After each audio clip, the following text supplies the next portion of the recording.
Sanje Juda Zoge Jonam No Janjo Bado Dane Tage Jinso Jebe Zonam Je Dola Benjir Sanje Dubaresho Sanje Juda Zoge Jonam Janjo Bado Dane Yasu Tage Jinso Jebe Zonam Je Dola Benjir Sanje Dubaresho Sanje Juda Zoge Jonam No Janju Bardo Dane Yabzu Shi Tage Jinso Kebe Sonam Dola Benjir Sanje Dubaresho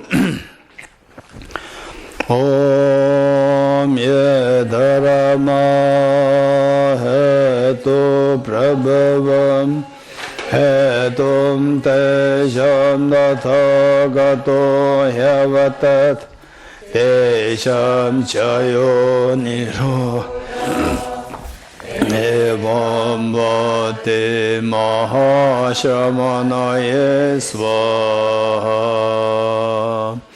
Om Yedarama Hetu Prabhavam Hetum Tesham Dathagato Hyavatat Tesham Chayo Nirodha Evam Bhate Mahashramanaye Svaha Om Yedarama Hetu Prabhavam Hetum Tesham Dathagato Hyavatat Tesham Chayo Nirodha Evam Bhate Mahashramanaye Svaha.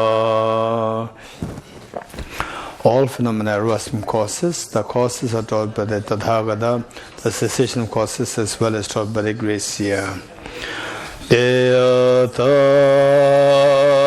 Om Gate Gate Paragate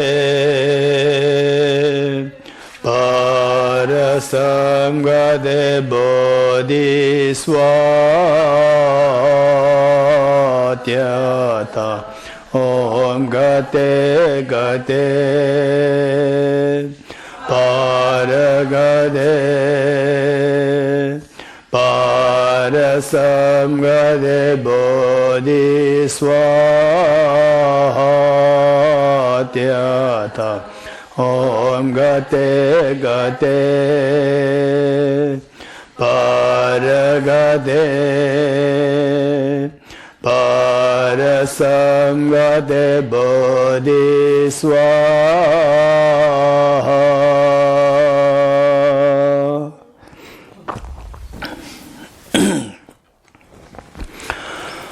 Okay, continuation from where we left last time. Yesterday we were talking about the equalizing exchanging method to generate bodhicitta, and there are 9 steps. Okay, anyone who has the 9 steps on their fingertips? Anyone who has the 9 steps on your fingertips? Anyone?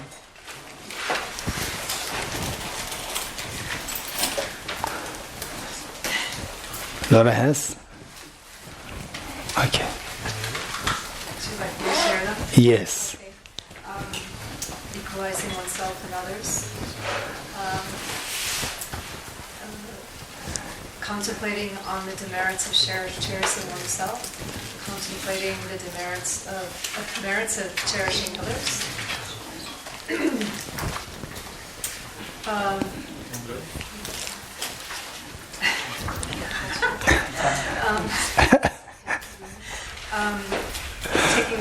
Taking on the suffering of others with emphasis on compassion, giving happiness to others with emphasis on loving kindness, altruism. No. Sorry. Actual exchange of oneself and others. Special recollection of the kindness of others. Altruism. Are you sure? Yes, it's correct. But thank you. We must have these on the fingertips. And one thing is that instead of memorizing all these one after the other, you can memorize them, plus just at least for the first few days, try to sit and meditate by reflecting on each of the points. When you actually put this into practice, then you can remember them more clearly. You can make the link. That's very important. Okay, we see that there are some of us who are new. They come here.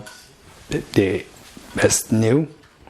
So we discussed 9 steps. Okay, first, what we said is that the practice of bodhicitta is extremely precious in our life. I would say that sharing my personal this many years of the spiritual journey. I was born as a Buddhist, but not knowing what is Buddhism.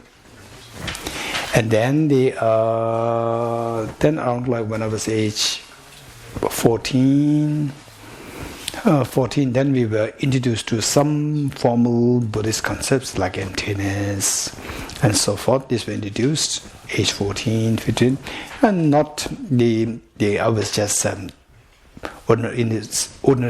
the school, not the monk school, just ordinary school. I was the ordinary young boy. Then class 9, which is like age 14, we were introduced to more formal, on the basis of His Holiness's book, which His Holiness wrote when His Holiness must be in his 20s. His book known as what is opening the eyes of the new awareness or the beginners. There's one book, which His Holiness wrote when he was in his 20s, most likely in 20s, if not in 30s. Then we were studying that as a part of the course in the school. And then class 9, 10, 11, 12, then joined the Institute of Buddhist Dialectics, where I was introduced to the formal studies of philosophy, Buddhist philosophy, psychology, metaphysics.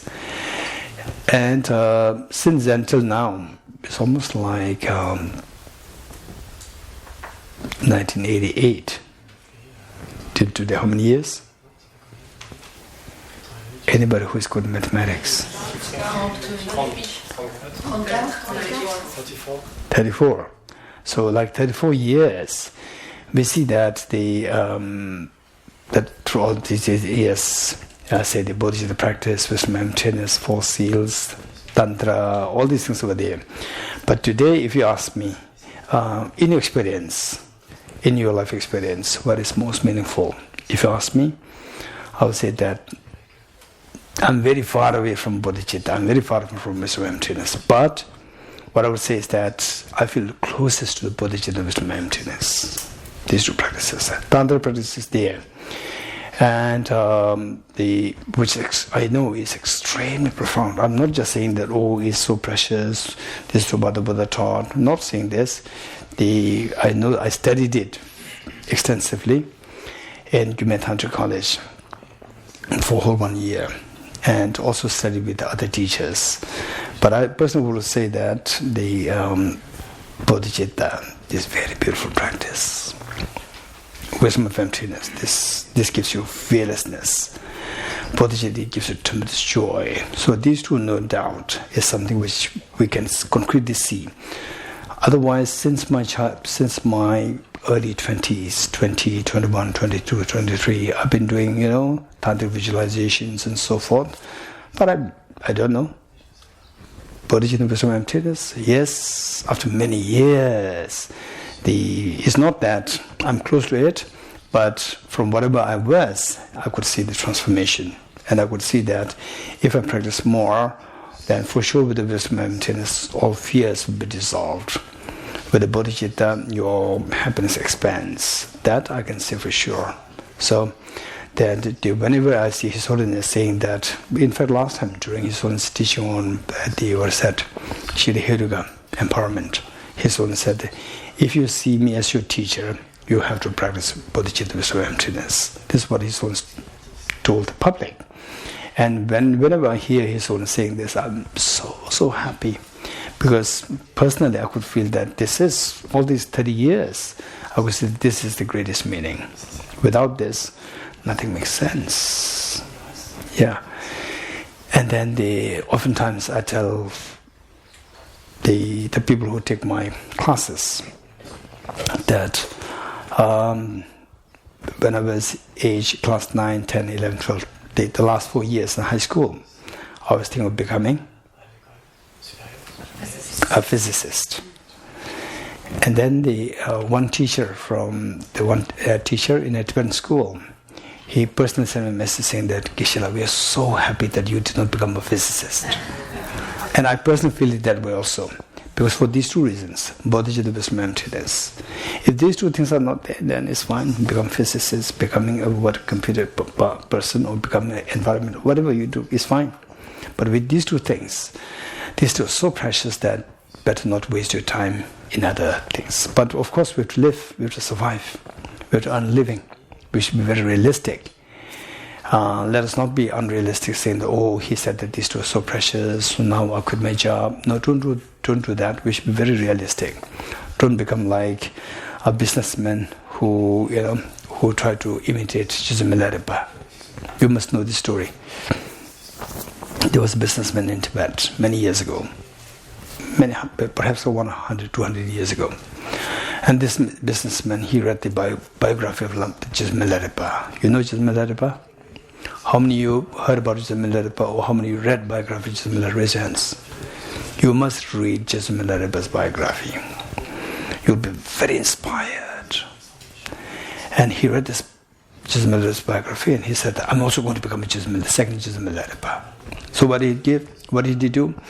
He just distributed all his wealth, properties to his relatives, to his friends. They say they left empty-handed, left to the mountains. Then he started meditate. Day 1 is fine. Day 2 is okay. Day 3 he started to feel cold. So usually he used to be a very rich businessman. He would have all the best of the blankets. And he started to feel hungry. He used to have the best of the meals. Now nobody coming to give food. No blanket. Then nothing to meditate. Just sit like this, like a rabbit. Nothing to meditate. He realized that, nothing to meditate. Then day 4, then he became disillusioned. What to do now? Should I go back? Go back, you have nothing. You've already given everything. Then staying here, you feel so hungry, cold, nothing to meditate. You like a rabbit? So nothing to do. What do you do now? He became so angry. He cursed Jesus Milarepa, saying that, Jesus Milarepa, you are a beggar. You made me another beggar. Don't become like this businessman, right? We should be very realistic. Whatever job that you're doing, continue. So meanwhile, also make sure that you get some time for your Dhamma practice. More important, studies. They're so important, studies. Studies will make you independent. If you don't have the proper studies, you will never become independent. You always have to rely on a teacher. Rely on a teacher meaning that teacher should be with you. Without the teacher being with you, you are lost. And external teachers, they cannot be with you 24/7. At best, they'll give you teaching for like 1 week, 10 days. And from here, Kalachakra Center, you have Geshe Damdul there. You are very lucky to have a residential teacher there. Many people, they don't have such teachers. So, the point is that external teachers, they are to introduce you to the internal teacher. What is internal teacher? The bodhicitta and the wisdom of emptiness. Why do you need these two teachers? Because when you're born with two aspirations. Wanting to get rid of your miseries and want happiness. That's it. This is how you're born. How many agree with me? Raise hands. wanted to get rid of miseries and to embrace the maximum happiness. This is how you're born. So, if somebody is there to help you to accomplish these two things fully, your job is done. So who does that?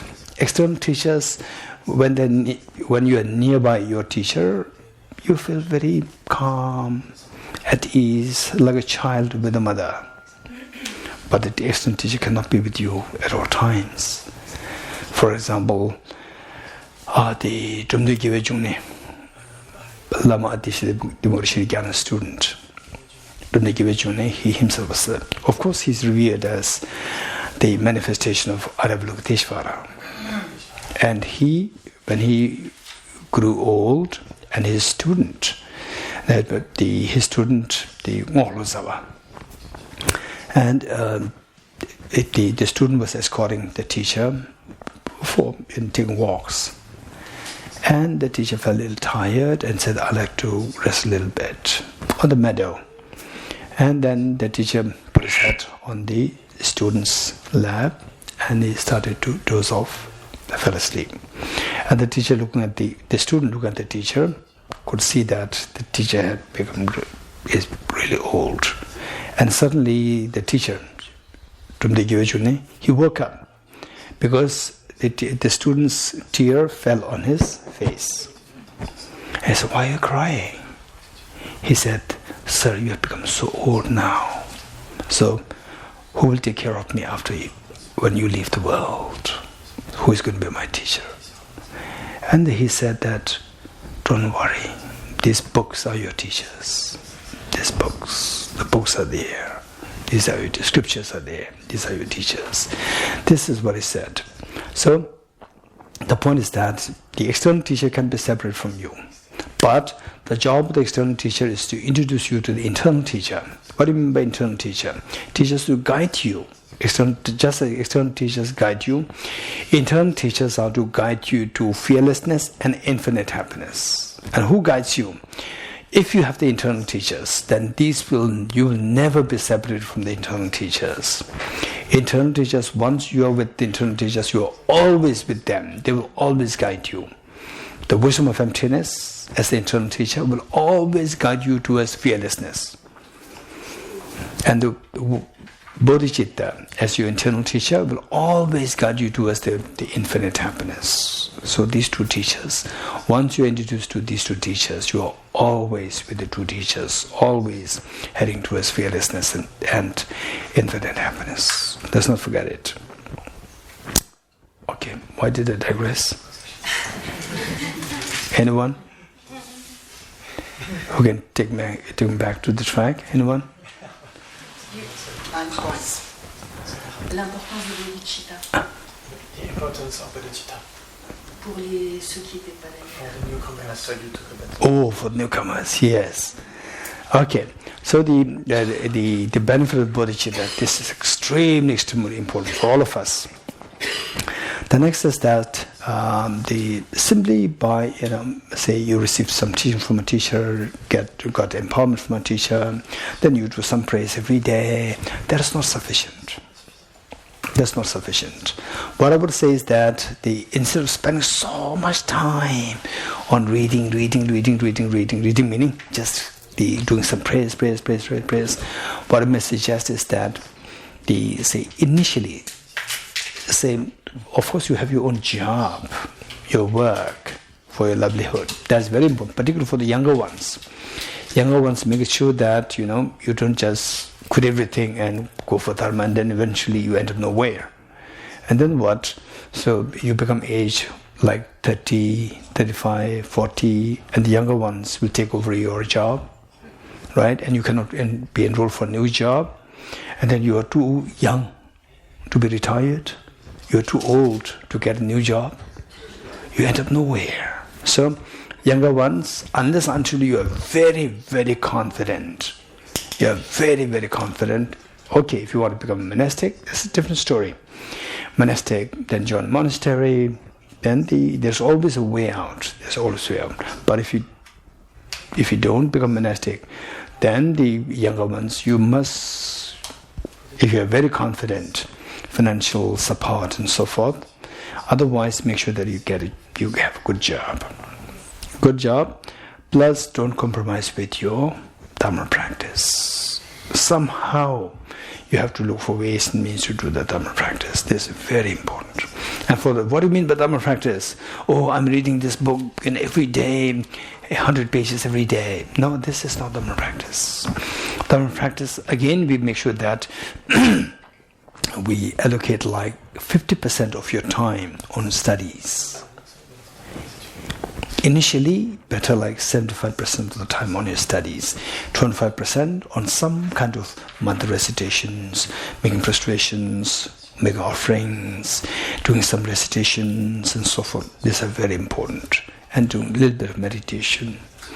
Then as you become more exposed to the Dharma, you learn more. Then just say study-wise for 50%. Remaining 40% you spend on your, particularly if you have received empowerments, then you have to do the sadhanas. Of course, no compromise with sadhanas. You have to do the sadhanas, and then single point meditation, renunciation, bodhicitta, wisdom, emptiness. These four are the pillars of your lifelong purpose. So that should be done. And then meanwhile, see if you can gradually go into some very systematic studies. For example, here in Nalanda Monastery, they provide a very systematic studies, basic program to a very 5-year master's course. 7 years. 6 years master's course. This is so precious. Join like these programs. And if you have English, strong English, then the Tibetans will also have some programs. So you can join some very systematic programs. That is one thing. Then once you get with the systematic studies, you get a good picture of the Buddha's teachings. Then like 70% of the time, whatever you have, job is job. Then from the remaining part, like 70% spend on your practice. Then 25 on your studies. Practice meaning reflection and meditation. Okay. And then you don't need anybody to tell you. You become very independent. Then you decide 100%, 80%, 90% to dedicate your time and practice. That's up to you. That you will decide. Okay. So this, if you can do, would be very meaningful. In other words, in short, what I'm saying is that bodhicitta practice and wisdom and emptiness. For wisdom and emptiness, once you get a very extensive studies, you have to practice.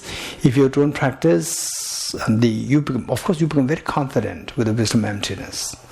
Very confident. Somebody talks about wisdom and emptiness, you can see whether, if you are very learned, you will see what level the person is. You can easily see that. But in terms of experience, it will never come to you if you don't practice it. Once you have the wisdom, once you study wisdom and emptiness well, you have to practice it, meditate on it, and then you will see the different landscapes of the emptiness, different landscapes of the air.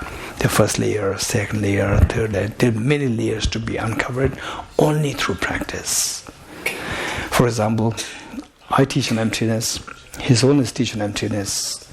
Same. Even the words are same, but the people listening to me, oh, good. People listen to His Holiness is very different. It's all because of extensive practice. The way is very different. So this is what makes the difference is all the words are same, but you could feel it differently. That is because of the practice. This is very important. Bodhicitta. Bodhicitta, if you don't practice it, you will not even get a clue what it is like. It just remains like an intellectual exercise. You'll not even get a clue that your mind can actually expand towards other people, towards your difficult people, towards near and dear ones. So earlier, like many years ago, where your mind feels agitated to think of one person, then later on, with the practice, continuous practice, you see that your mind, instead of feeling agitated, your mind dissolves. Your mind simply goes closer towards the person. This experience you will never get until you practice it. Even though you're extremely thorough with the Bodhicitta teachings, texts, and so forth. If you don't practice, your mind will never flow. So these they require study, reflection, and meditation. So the oftentimes the people who are, some people who are well exposed to the studies of Dharma, sometimes I check them. I check on them. I randomly ask them, what are the 9 steps of bodhicitta? Right? If I ask them, what are the 37 paths to enlightenment? Of course, even if I won't be surprised if the person does not have the 37 paths to enlightenment on the fingertips. I won't be surprised. If I ask somebody, what are the 12 links of dependent origination? Even if somebody doesn't have on the fingertips right there, I won't be surprised. Because the 12 links of dependent origination, of course, if somebody thinks about it, it'll become on your fingertips very easily. But then the thing is that for the meditation, 4 seals, renunciation, so there are so many options. There are so many options. But for the bodhicitta, there are 2 methods. There are not so many options. And if you don't have these steps on your fingertips, which means that the person is not systematically meditating bodhicitta, even though the person may be so learned, you give the bodhicitta text, let the person revise it for 1 hour. A person will give a thorough lecture on bodhicitta. So what I'm saying is that, this is what is not meant to be judgmental, but once in a while, particularly people who I feel close to, otherwise it's not my business to check on somebody. So where somebody who is close to me, to encourage the way I try my best to practice this. Of course, this is so close to my heart. If I'm able to do this practice, say the full-fledged bodhicitta, in the particular day, I feel that now I've done my job. Whereas if I somehow, for whatever reasons, develop work, conferences, meetings, travels, sometimes travels is better. When I travel, I can do the practice even better, with more leisure. In any ways, you are trapped in the aeroplane for 2 hours. Sometimes you are trapped in the aeroplane for 9 hours. You are trapped there, you practice. Nobody's going to disturb you. That is even better. Okay, so this is a little bit of digression. So in other words, what I'm saying is that bodhicitta is something that you just study them on the fingertips and then practice them. It'll take time. At times you'll feel demoralized. That's so mechanical. I take all all the steps, but nothing is happening. No feeling is coming to me. Right? But this is the only way. This is how all the Buddhas of the past, they also went through this way. That so many times they must have felt demoralized. Okay. So what are the 9 steps? As the Laura indicated, so we have to remember these 9 steps. So we already done with the first step, equalizing exchanges of others. Number 2, reflect on the merits of cherishing oneself. Then number 3, reflect on the merits of cherishing others. Then we are doing number 4 and number 5. Number 4 and number 5, tolerant practice. Taking the suffering of others on you with emphasis and compassion. So we are doing that. Number 4. So for this, what to take? There are so many ways of taking the suffering of others. So what I try to do is I try to do it in a very comprehensive way. All sufferings meaning 3 kinds of suffering. Suffering, of course, is the manifest sufferings. But we have to think about these. For example, somebody suffering from poverty, somebody trapped in the wars, and somebody with COVID-19, somebody in the family, the conflicts, fights, domestic violence, and so forth, and KFC, where all the poor animals die just for our food. And then the captives in the hands of the terrorists. So we think of all these, and then the poor fish, the crabs in the 5-star hotel. In this connection, what I may as well suggest is that if you can, they say, slowly get away from non-vegetarianism, from non-veg. I don't want to force anybody to become vegetarian, but I'm vegetarian. And how I became vegetarian?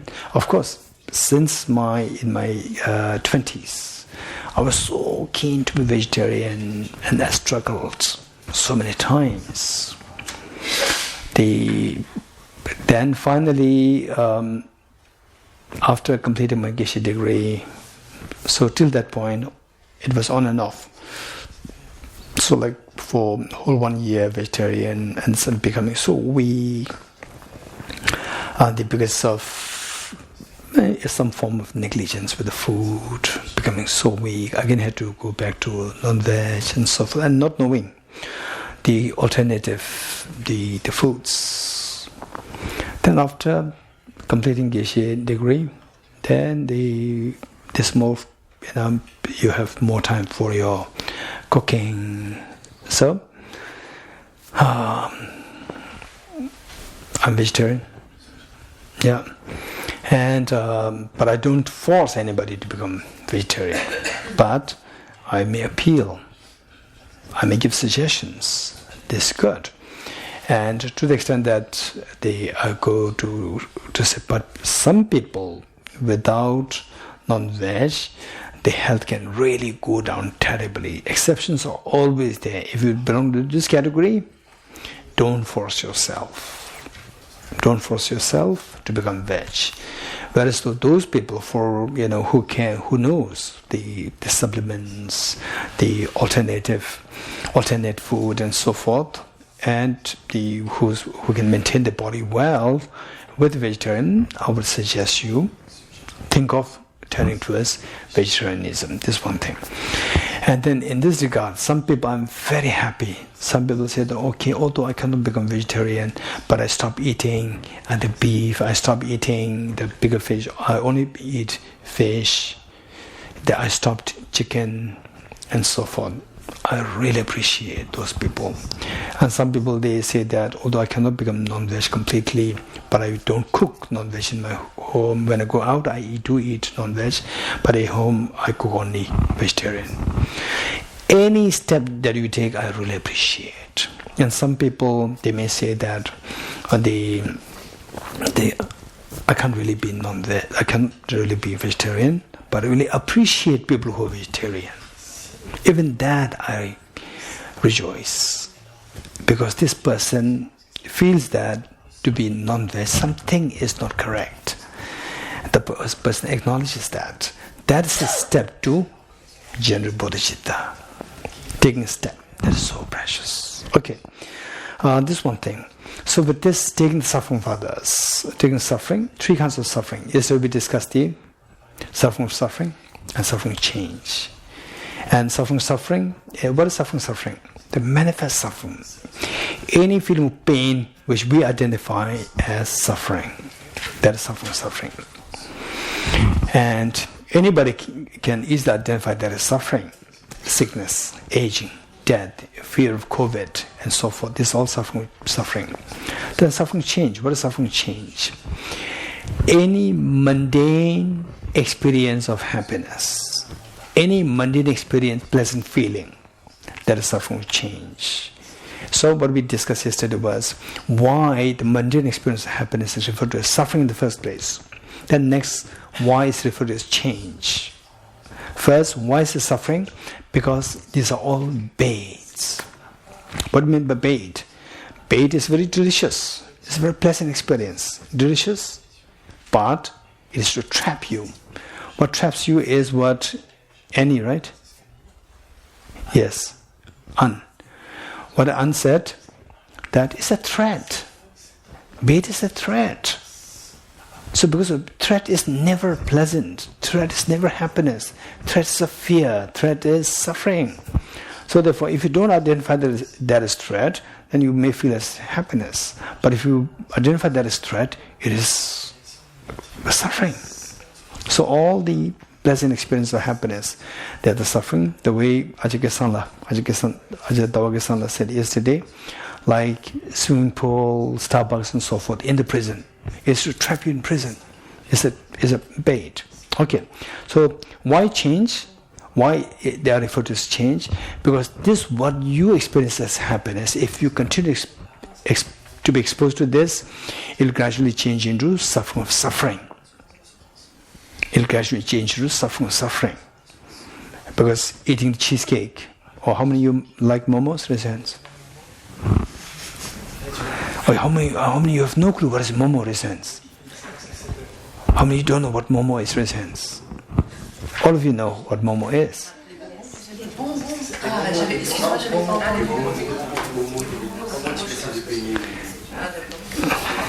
Okay.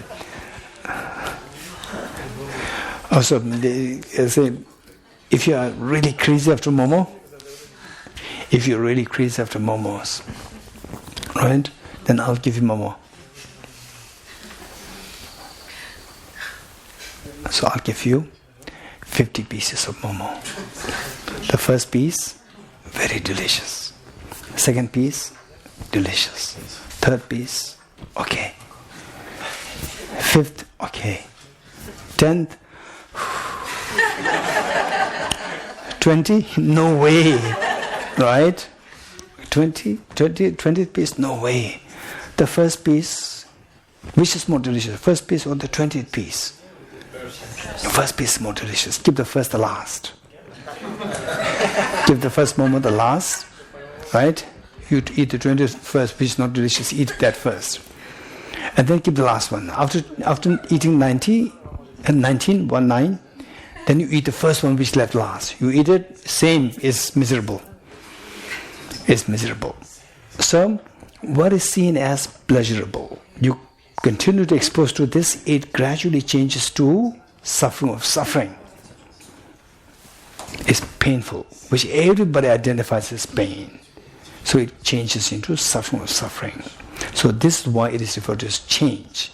What is suffering? Not the last piece, even the first piece. Why experience of that first piece? So pleasurable. Why it is suffering? Because it is a bait. Why is it a bait? Let's not forget it. We have to think about it. What? So, okay. It's interesting. I have a friend, professor friend. And so he invited me to stay with him and his wife in their place for about 3 days. And he told his wife that I'm inviting Geshe Dashi to stay with us for 3 days. Are you okay? And the first thing that the wife asked, why the wife is a very strong advocate of the animal rights. Very strong advocate of animal rights. The first question that she asks is he vegetarian? Right?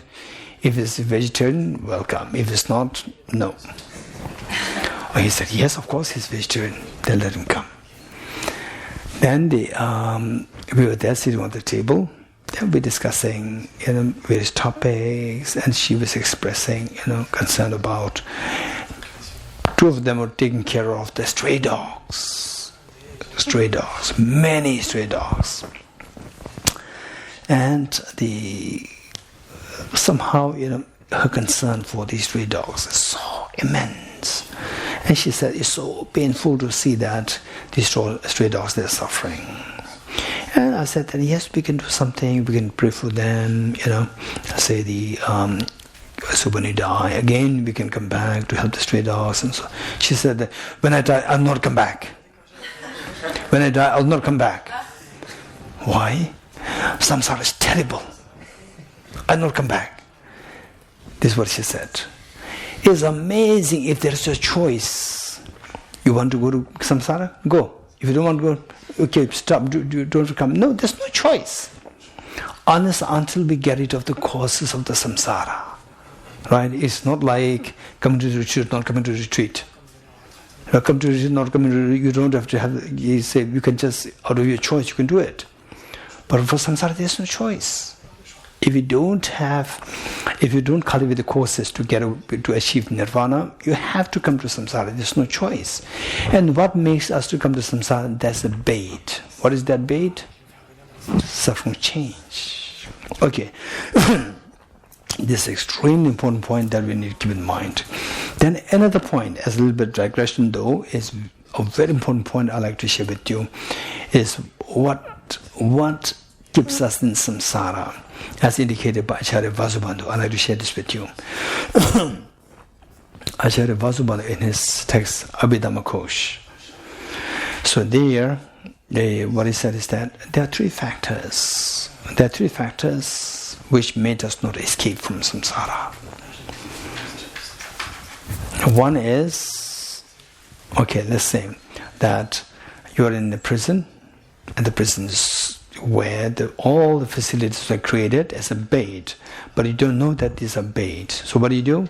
If somebody says that your brother or sister, brother, their father or mother, they come and say that, okay, you can escape. You'll say, no way.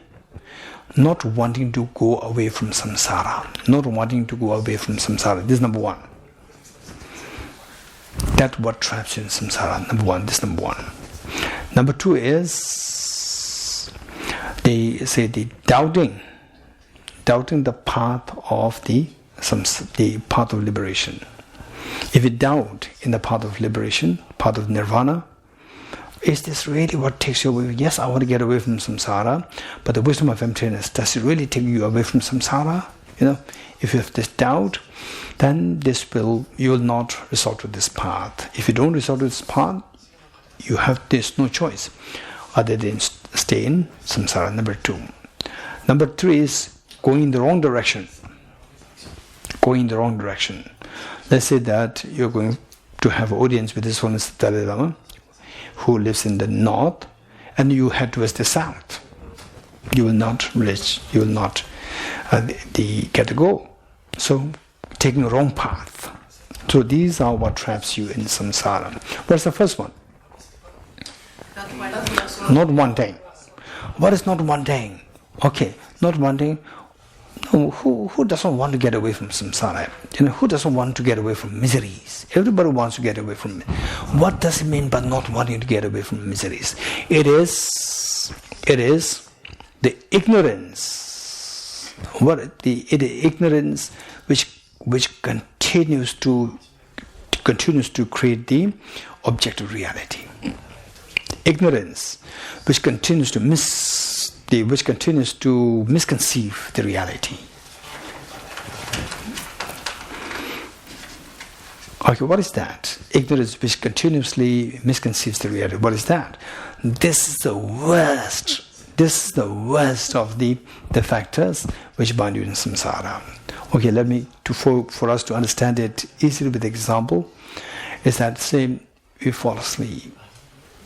By the way, how many of you used to have nightmares in your sleep? Nightmares, raise your hands. Nightmares, very scary dreams, raise your hands. It is once in your lifetime. Yes, nightmare, very scary. A nightmare is a dream. You agree with me? It's actually a very scary dream. It's a dream. Who created this dream? Your mind creates it. You're getting it? So your mind creates the dream, scary dream. Number, don't forget it. One, how samsara operates. I'm going to explain this. Your mind creates the dream. Number two, you are unaware that you are creating the dream. How many are aware that you're creating the dream? In most cases, we're not aware. Right? So number two is fulfilled. We are unaware that how many you, when you dreamt, how many you yourself created the dream? Raise hands. Yes, you created the dream. But number two, you are unaware that you are creating it. How many agree with me? Raise hands. Number two. Because you are unaware, that you are creating it, therefore the dream appears as real from the object, not from the subject. You see dream as real from the object. How many agree with me? Raise hands. If you are aware that, I'm creating this dream, right? Then it will not appear as object real. You are unaware that you are creating it, so therefore it appears object real. Number 3. Number 4, because it appears object real, then you believe that it is real. It appears object real, this is cognitive obscurations. We talk about cognitive obscurations and afflictive obscurations. It appears object real, that is cognitive obscurations. Then you believe that it is true, that is afflictive obscurations. You getting it? Appearance of the object reality, that is the cognitive obscuration. Believing it to be true, apprehending it to be true, truly the way it is, that is the afflictive obscuration. Okay. Then because of that, you believe that it is true, then that the dream starts to affect you. Because it affects you, then a certain feelings are created within you. Because the feelings are created, you react. That's karma. And with the karma, again you suffer. This is how samsara is created. So in this, do you agree with me? As long as you are not ready to wake up from the sleep of ignorance, you have to continue to suffer in the hands of the dream. Yes, no. As long as you are not ready to wake up, right? The dream can be any pleasant dream, unpleasant dream, scary. Anything can come to you. You have no choice. So this is known as samsara. That you have no choice. That you have no freedom to choose the dream. That the dream dictates what you should. We become like a puppet in the dream. That the dream decides whether you're happy or unhappy. The dream decides. And you don't have the freedom over the dream, to choose the dream. So lack of freedom, misery. So what made this lack of freedom in you? Because of your mind projecting the dream. That is, as long as you keep projecting it, you don't get out of the dream. You don't wake up. Till you wake up, till that point you continue to suffer the lack of freedom in the dream. Okay, so this is one part, not wanting to get away from the dream, which is not wanting to leave the samsara. This is seeing things as objective real. Then the doubting. Okay, wisdom of emptiness, is this really the path to enlightenment? No, it can't be. Right? This is just pure intellectual exercise. We have to practice the Dhamma, which means that I don't believe in the wisdom of emptiness. So you doubt the actual path to liberation. This, you will never be free from samsara. Number 3, you take the wrong path. Wrong path like believing in animal sacrifice. But there are some traditions who believe that if you commit animal sacrifice, you'll be born in liberation, you'll be born in nirvana, you'll be born in the place of nirvana. These are all the wrong paths. Wrong paths will never take you there to your freedom. Okay. We are talking about the suffering change. Now number 3 is pervasive conditioned suffering. So what is pervasive conditioned suffering? First, let's say examples. Pervasive conditions suffering. I'm going to give you some examples. The pervasive. Okay, first let me give you. A suffering which is pervasive in nature, which also is referred to as conditioned, and then of course is suffering. So why is that suffering? Why is that? Pervasive, and why is it known as conditioned? 3.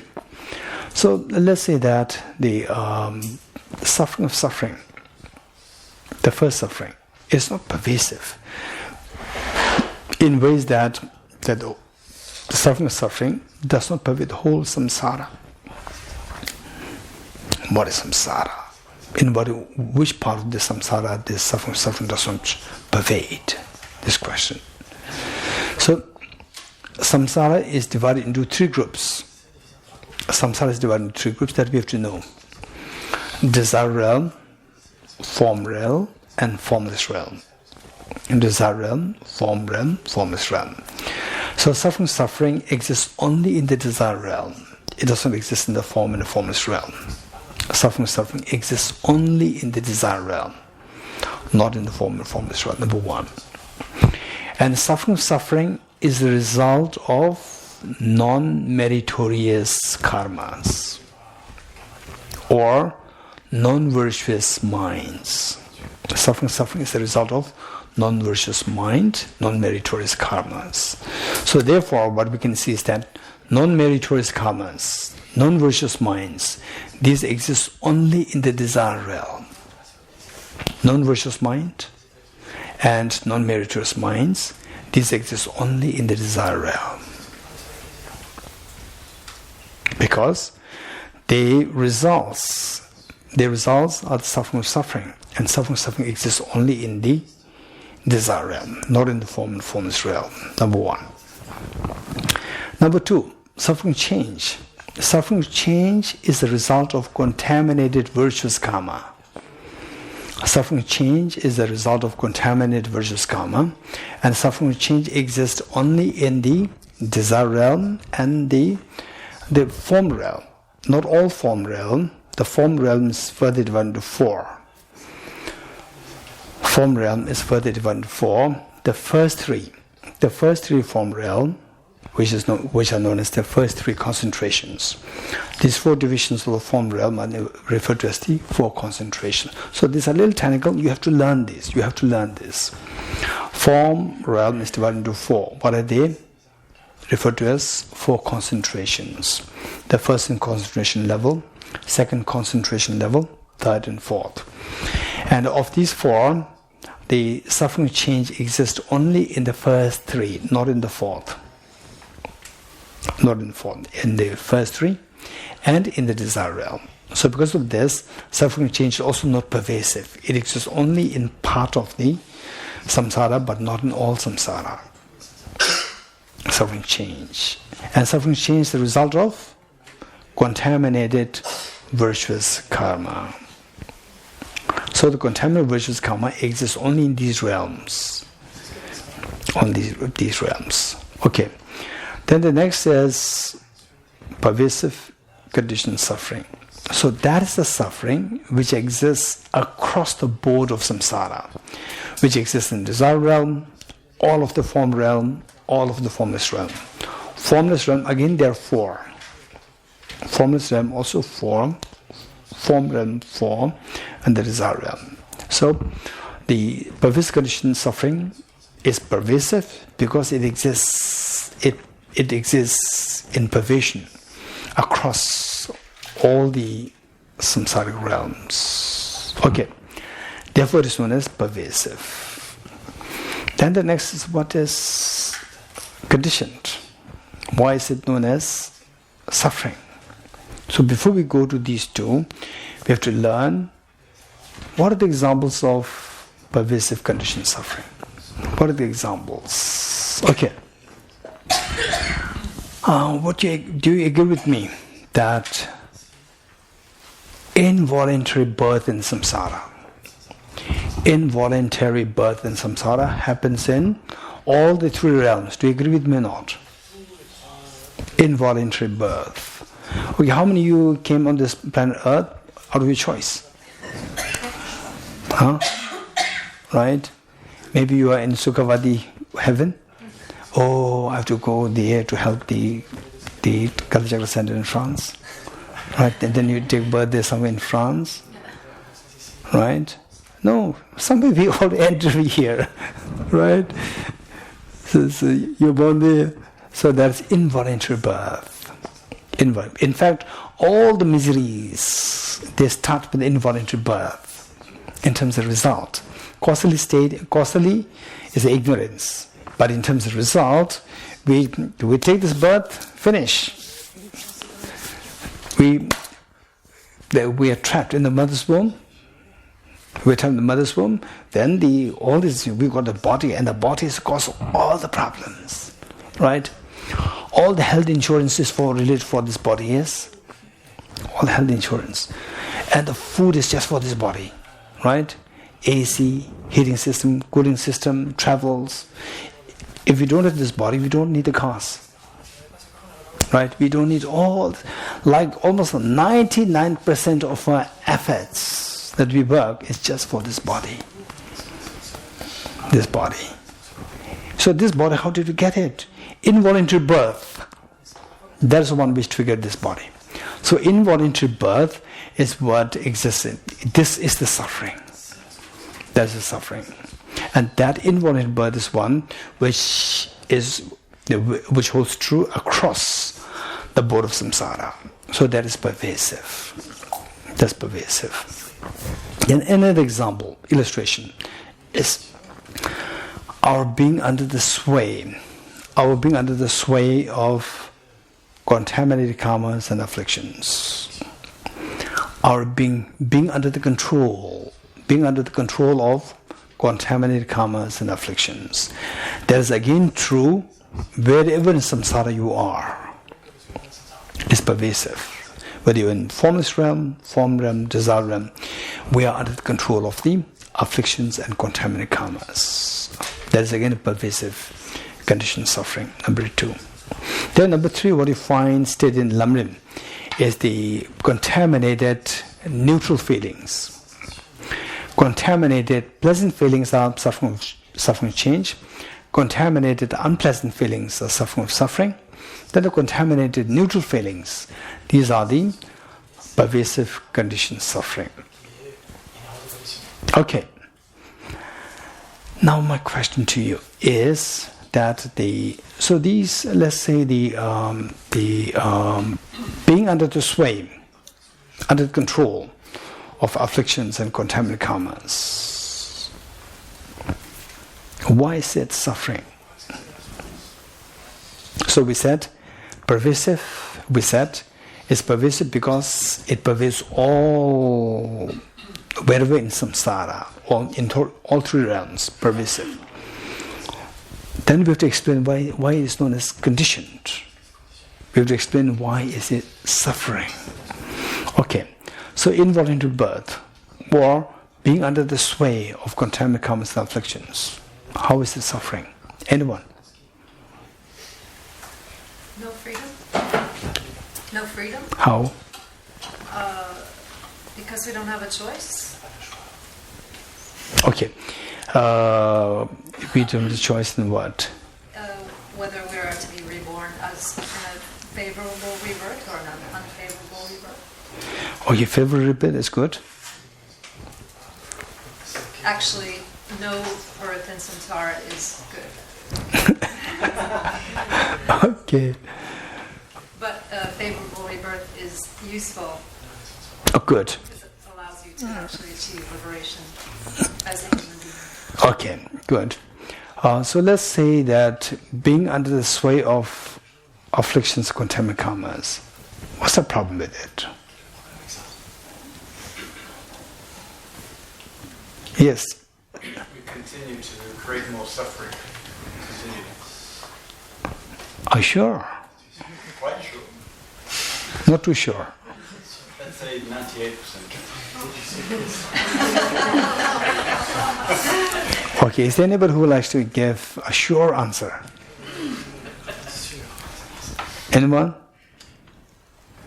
Yes, Mary. Je vais dire tout simplement, on est dans l'ignorance et c'est ça qui nous fait et le karma contaminer les afflictions, donc forcément on n'a pas le choix. So because of ignorance, we have contaminated karma and we have afflictions, so we have no choice because of that. What's the problem? With the contaminated karmas, virtuous karmas, they're very good. Contaminated virtuous karma, very good. What's the problem with it?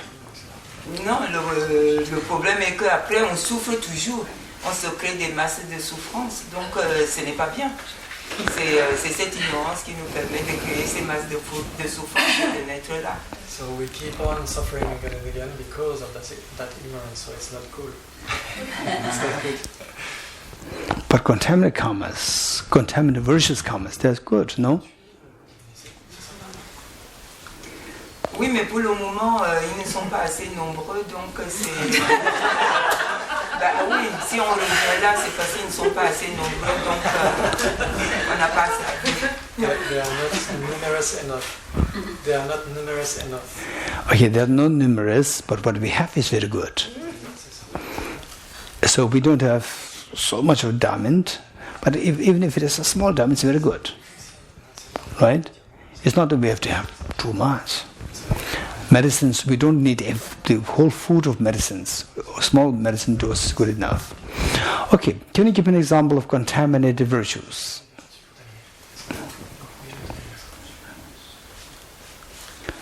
Can you give me an example of contaminated virtues? Kumbala. Reciting prayer. Reciting prayer. Reciting prayer by Buddha? By us, by the ordinary people like us. Reciting prayer by Buddha is uncontaminated virtues. Reciting prayer by ordinary people like us, these are contaminated virtues. Okay, is there anybody who will actually explain why this recitation of the virtues, recitation of the prayers by us is a contaminated, is a virtue? And how is it contaminated? Yes, Virginia. Because we don't have a pure mind yet. Okay, we don't have pure mind. Pure mind means Buddha's mind. Yes. Okay.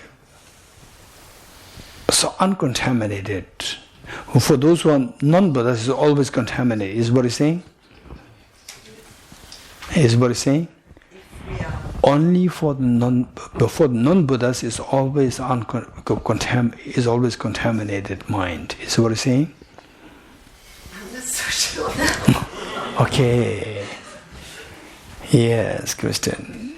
Because to achieve nirvana, we have to stop all contaminated. Yes, what do you mean by contaminated? Because of the 5 aggregates, we always in this circle. What is contaminated? To say contaminated, we have to identify what contamination is. And this virtue, for example, your meditation compassion, for example, your generosity.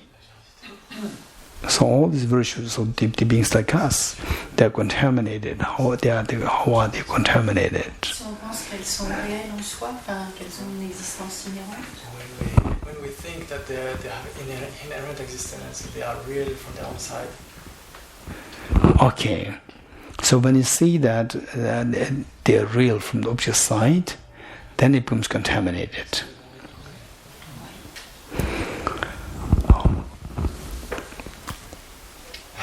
Tomer? I agree with her, but it's when we do things or a prayer without wisdom of emptiness, without knowing it's empty from its side, and object, subject, and action is one. It's just words, but... So Tomer is so fond of the non-duality. Object, subject.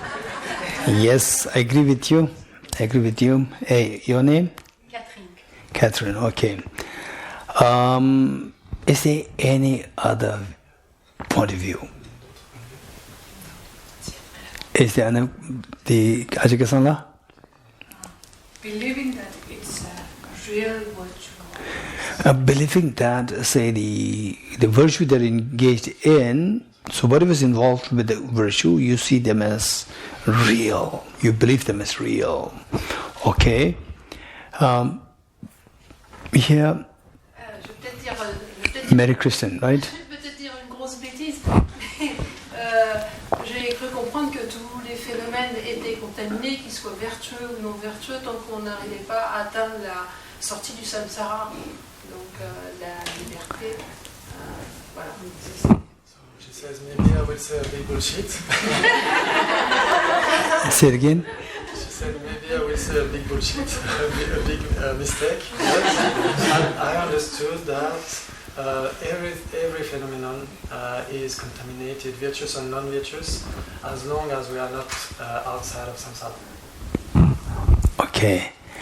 So with respect to the samsaric beings, with respect to samsaric beings, what we encounter with, they are contaminated. Is what it's saying? So with respect to you, even the Buddha is also contaminated? No. But with respect to you, with respect to samsaric beings, everything is contaminated, right? With respect to samsaric beings, everything is contaminated.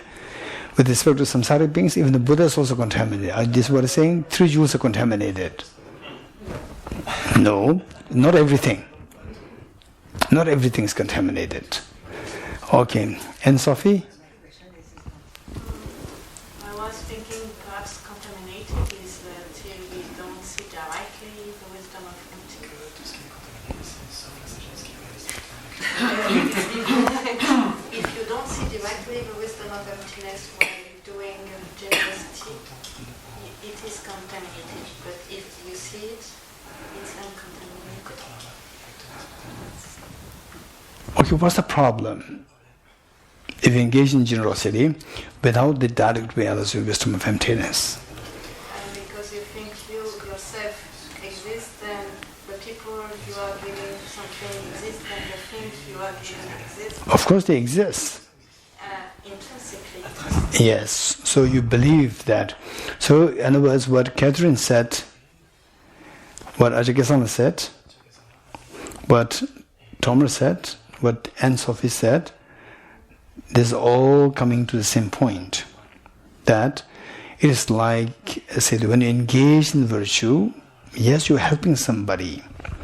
But when you help somebody, it is with the belief that that is real. The recipient is real. I as a benefactor is real. Act of benefiting is real. You see the things, all these 3 things as real, as object real. So that is contamination. That is mixed with the generosity. That is known as generosity, or whatever virtue that you do. It is known as contaminated virtues, like doing prayers. Doing prayers, you see this contaminated virtue. For this reason that Lama Tsongkhapa in Lamrim, he emphatically advised us that after realizing things as empty of true existence, be aware, always try to maintain this awareness that things all like dream, all coming from your mind, and then with this awareness engage in the virtues, like doing recitation, doing prayers, doing prostrations, all the virtues that you do, that it can be as uncontaminated as possible. Of course, it's not 100% possible for us initially. This is what is advised. So you got. So we have, say, the involuntary birth, being under the sway of the contaminated common afflictions, then the contaminated neutral feelings, they're all described as the pervasive conditioned suffering. Why pervasive? These 3 things exist in all 3 realms. Why conditioned? Because that we are being like a puppet. We are being conditioned by these. We're being conditioned by the involuntary birth. We're conditioned by the karma and the afflictions. Because of this, we are like puppet. We have been conditioned by these. Then why these are suffering? Oh, this is interesting. Why these are suffering? Why being under the sway of contaminated karmas and afflictions is suffering? Why? Anyone? Parce que à partir du moment où ce sont des karmas contaminés, on croit qu'ils sont réels, comme on a dit. À partir du moment où on croit qu'ils sont réels, ça va développer des réactions afflictives. On va développer des attachements ou du rejet qui engendrent de la douleur, qui sont douloureux. As long as we believe that they are real from the outside, we have afflictions, attachment, aversion, then we react, and then because of that, we suffer again and again. Okay, let's say that it holds true. Yes, I agree with you. It holds true to a great extent. But let's say that we always try to do virtues, stay away from negativity, stay away from wrongdoings, always do virtues, but not realizing emptiness. We continue to see things as real. but engage in virtues. This is also possible. Right? So what's the problem? So how is it suffering then? Anyone? Steve? Maybe it's in the context of what is possible from an enlightenment perspective. So, because the full, complete, sustainable happiness of enlightenment is so vast, that in comparison to that, any mundane pleasure is, you could better describe it as a suffering. So that example about, I was thinking of that example about the sandcastles, right?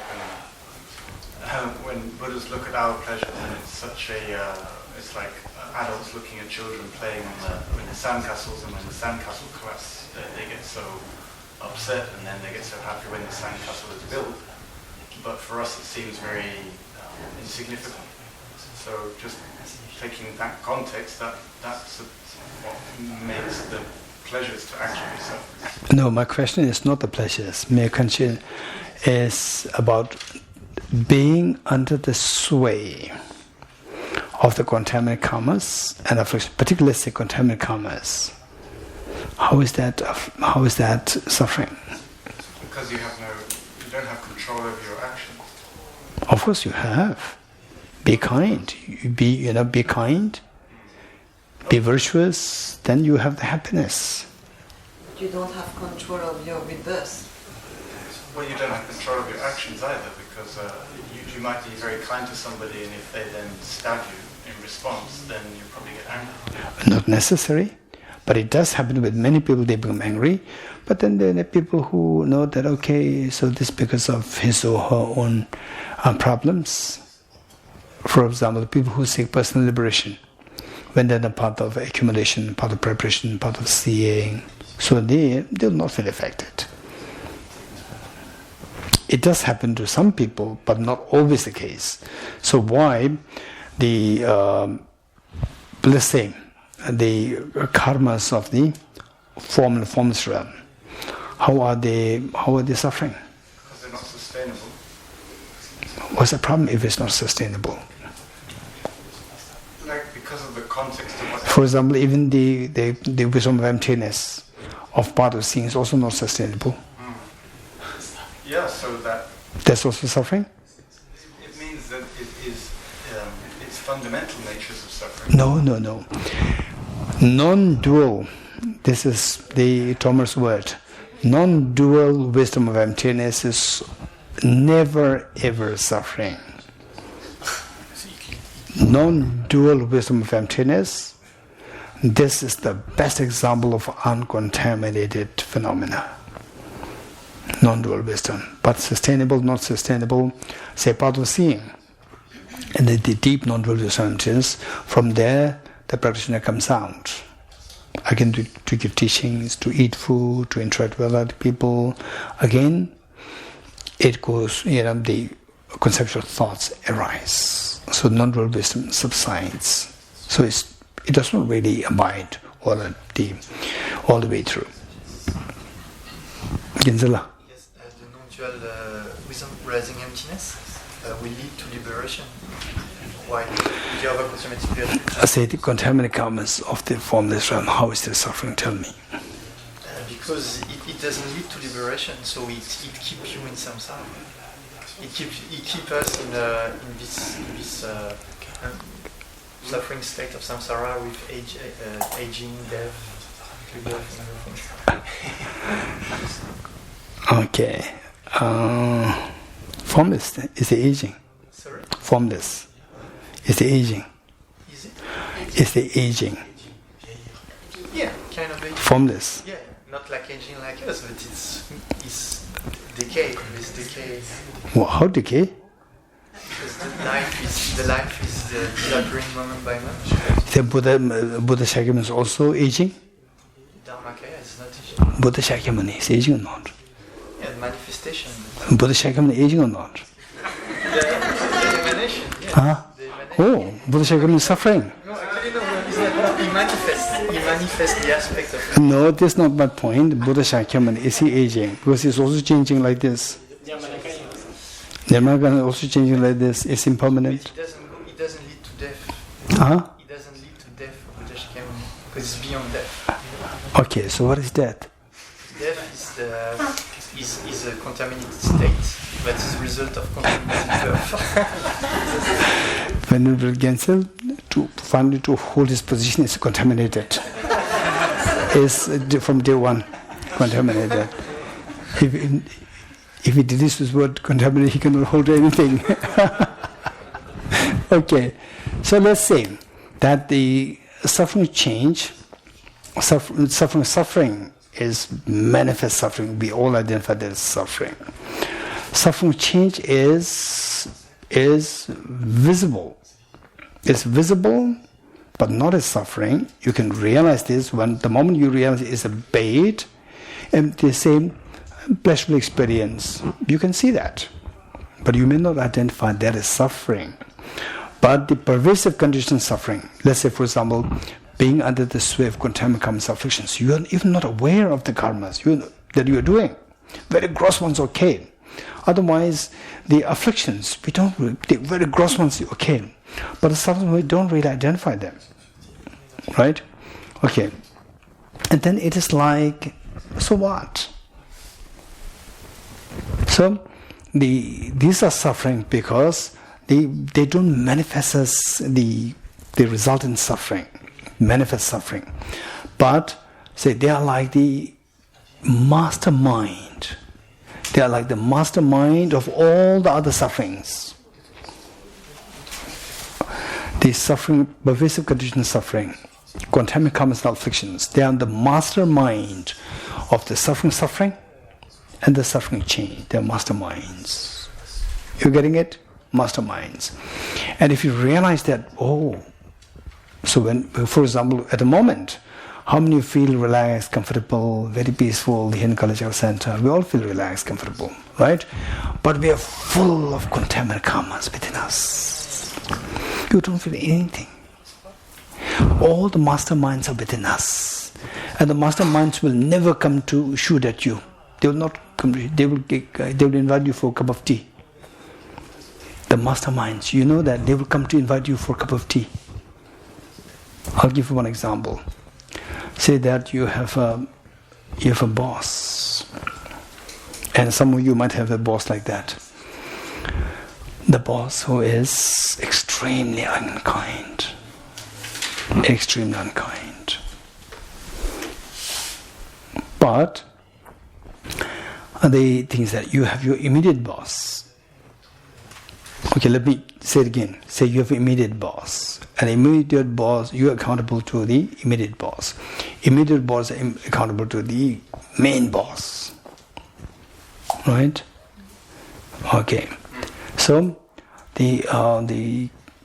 your immediate boss is being very rude to you. Very strict. Deadlines. And the moment you see the immediate boss, you feel so uncomfortable, so unhappy.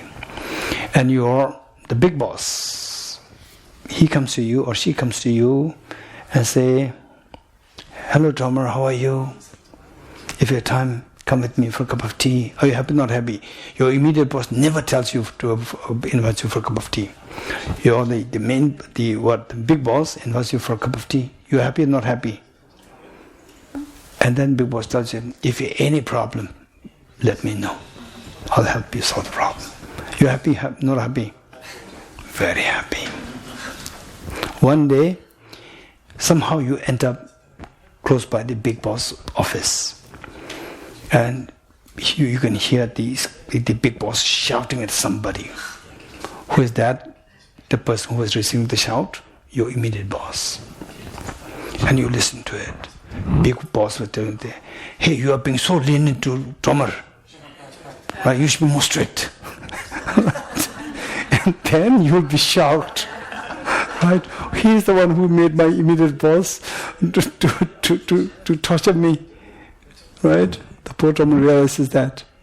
Okay. So then the next time the big boss comes, smiling, "Hey Tomer, come for a cup of tea. Would you be happy?" You will not be happy. Because that is the mastermind. Right? So who do you think is worse? The mastermind or the immediate cause? Mastermind. I'll show you something. Say, in Delhi, what happened was that, not Delhi, in India, many years ago, you must have heard about this, the terrorist attack on Taj Mahal Hotel in Mumbai. You remember that? And then the one terrorist guy, his name was Kashyap, he was arrested. And finally he was executed. But he was just like, when he was arrested, he must be 19 or 20. So young. And then finally, after a few years, he was executed. When he was executed, people were dancing on the street. Okay, if you think carefully, this poor boy, he had no clue. He was just brainwashed by a mastermind. And what did the mastermind tell him? You go there, you will just attack the hotel, and if you are arrested, if you are killed, don't worry, you will take birth in heaven. Right? If you take birth in heaven, this is amazing. Why don't you go there yourself? Why don't you send your son there? And say, let the son go to heaven very soon. Why not? And you are hiding. You are keeping your son hiding. And you are sending this young boy telling stories that you will go to heaven if you die. Right? So, actually, who is worse? This poor boy actually went with a gun, or the one who is hiding behind? That is the mastermind. So, contaminant karmas and afflictions. So they are actually hiding there, and they triggered all these suffering change. All these things are decided by this. So therefore, that is a mastermind. When you see that somebody is a mastermind for all the miseries they are going through, are you happy with that or not? You're not happy. If you're very intelligent, you will try to get rid of the mastermind. You will not pay heed to the immediate sufferings. Those people who cannot see far away, they will be bothered by the immediate cause of suffering. They will not look for the mastermind. So the mastermind is the worst of the suffering. The worst of the suffering is the mastermind. It's for this reason that Acharya Dharmakirti, in his text, Pramana Vartika, said that it's because it is for this pervasive condition suffering that the Buddha taught, meditate on the suffering.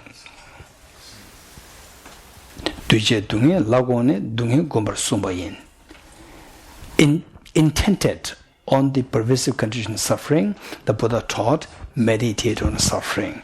We don't have to meditate on the suffering. It's so obvious, nobody wants it. It's so clear. Only thing is we have to remember them once in a while. But suffering.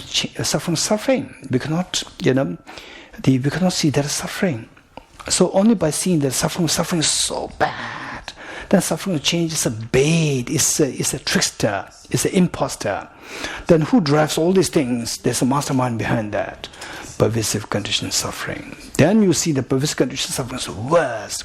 Only when you realize that the pervasive condition suffering is the one which actually drives all the other sufferings, then there's a possibility for us to feel the genuine renunciation, to renounce all the causes of suffering, including the pervasive condition suffering. That becomes the real renunciation. Till that point, so for reflecting on the suffering of the hell realm and so forth, these are all reflecting on the suffering, not on the pervasive condition suffering. But these are so important because you see them as so immediate and so coarse and so painful. Then who is responsible for this? Pervasive condition suffering. So that is responsible. Okay, these are three kinds of suffering. It's all 10:40. Yeah, we stop here.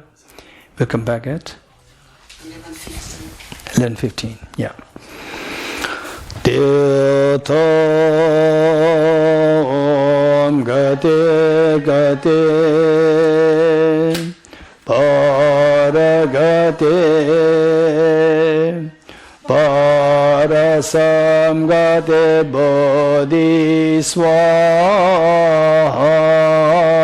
teotam om gate gate paragate Parasamgate Bodhiswatyata Gate Gate Paragate Parasamgate Bodhiswatyata